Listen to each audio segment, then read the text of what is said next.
On September 17, 1859, the editor of the San Francisco Bulletin received a surprising letter.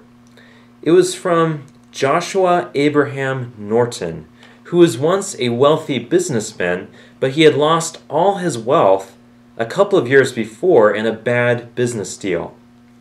In this letter, Mr. Norton solemnly declared himself to be the Emperor of the United States.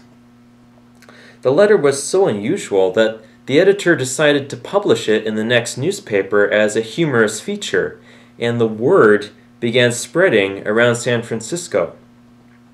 During his self-proclaimed reign of the United States, Norton issued several decrees against Congress and some decrees against the Republican and Democrat parties as well.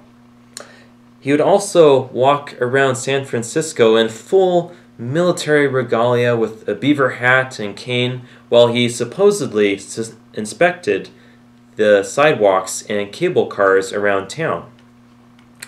The people of San Francisco played along with Emperor Norton's reign just for the humor of it.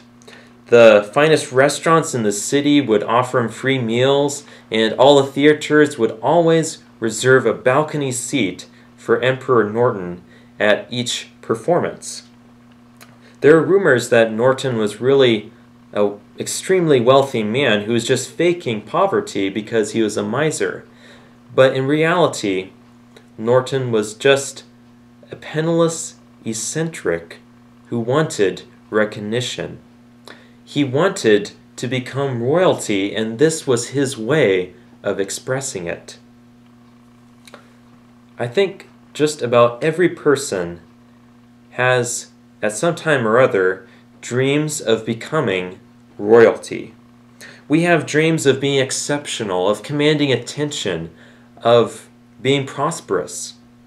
People pursue this goal in different ways, but the desire is still there.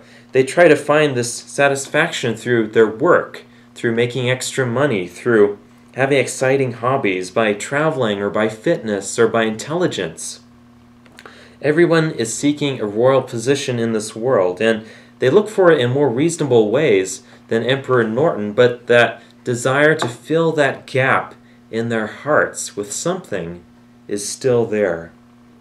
But although there may not be anything inherently wrong with pursuing these things, they still fall short of fulfilling that most basic longing in their hearts. In his letter to the Romans, Paul talks about the desire for royalty. He says that this longing can only be fulfilled when one yields to the Holy Spirit.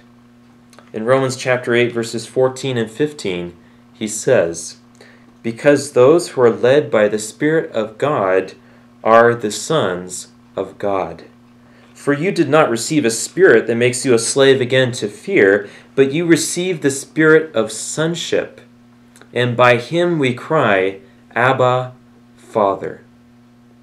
When a person chooses to follow the leading of the Holy Spirit, he or she finds something to fill that gaping vacuum in his or her heart. That hole that they have tried to fill with so many other goals is only satisfied when they are adopted by Christ. And I'd like to ask you, friend, are you feeling less than royal right now? Do you want to live a life that you can truly feel good about? Don't try to satisfy this desire by going to the things in this world. Look to your Creator and ask Him to fill your heart with His royal presence.